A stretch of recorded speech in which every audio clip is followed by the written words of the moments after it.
Hello cooking lovers, welcome to our channel Summi and Jemi's kitchen.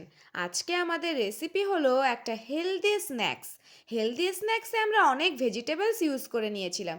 ভেজিটেবলসের মধ্যে ছিল red bell pepper, green bell pepper আর শিমলা মির্চ আর ছিল ক্যারেট। আজকে আমাদের ক্যাপসিকাম ছিল না, তাই আমরা শিমলা মির্চটাই ইউজ করে নিয়েছি। এটার টেস্ট কিন্তু প্রায় একই রকম, ক্যাপসিকামের মতোই।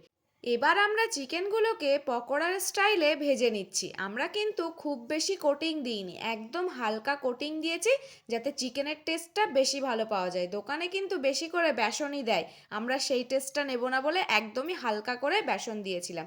তারপরে এটা একদম হালকা ফ্রাই করে নিচ্ছি, ডিপ ফ্রাই করছি না, তাহলে টেস্টটা কিন্তু বেশি ভালো আসবে। যেহেতু এটা আমরা নেক্সট টাইম সতে করে নেব, তখন ওয়েল কুকড হয়ে যাবে, ওই জন্য হালকা করে ফ্রাই করে নিচ্ছি।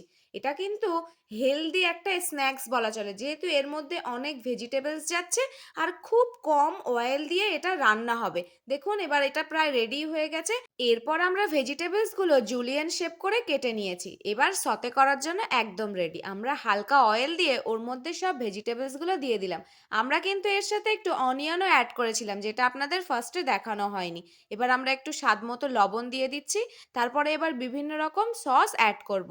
এর মধ্যে আমরা একটু গোলমরিচও দিয়ে নিয়েছিলাম, গোলমরিচের টেস্ট কিন্তু খুব সুন্দর লাগে চাইনিজ খাবারে। তারপরে আমরা সোয়া সস দিয়ে দিলাম, এরপরে গ্রিন চিলি সস, তারপরে একটু রেড চিলি সস ইউজ করে নিলাম। ভালো করে এটা মিশিয়ে নেবেন আপনারা। টেস্টটা কিন্তু অসাধারণ লেগেছিল, আমার খেয়ে কিন্তু এখনও মনে আছে, যেন এটা ভুলতেই পারছি না। মাঝে মাঝেই মনে হয় যখন ডায়েটে থাকবো এই জিনিসটা আমি করবই। তারপরে একটু হালকা করে রেড চিলি পাউডার অ্যাড করে নিয়েছিলাম। এবার ভালো করে মিশিয়ে নিচ্ছি জিনিসটা। একদম কালারফুল একটা জিনিস, বড়রা বাচ্চারা সবাই এটা খুব পছন্দ করবে। চিলে বাটা তেঁতুল মাখা আপনারা তো দেখেই নিয়েছেন, এবার কিন্তু আমরা আমাদের চ্যানেলে শেয়ার করলাম শিলে বাটা কুল মাখা।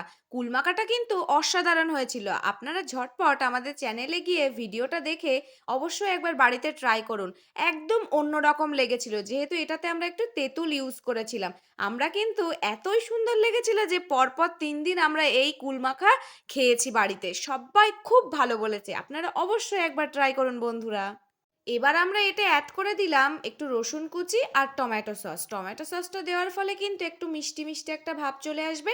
আর দিয়ে নিয়েছিলাম একটু হানি, হানিটা দিলে কিন্তু স্মেলটা একদম অন্যরকম হয়ে যায়। তারপরে এবার আমরা ভাজা চিকেন পকোড়াগুলো দিয়ে দিলাম। এবারে ভালো করে নেড়ে নিতে হবে।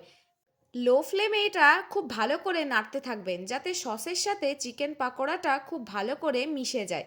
নতুন নতুন রেসিপি দেখতে আমাদের চ্যানেলে অবশ্যই কমেন্ট করুন। আর যদি আমাদের চ্যানেলের ভিডিওগুলো ভালো লেগে থাকে, আপনারা অবশ্যই আমাদেরকে সাবস্ক্রাইব করবেন আর লাইক করতে একদমই ভুলবেন না, আর কমেন্ট তো ভরে ভরে করবেন। এবার কিন্তু প্রায় রেডি হয়ে গেছে এই চিকেনের হেলদি রেসিপিটা। এবারে আমরা নামিয়ে নিচ্ছি। এই দেখুন বন্ধুরা, কি সুন্দর হয়েছে। Thank you so much.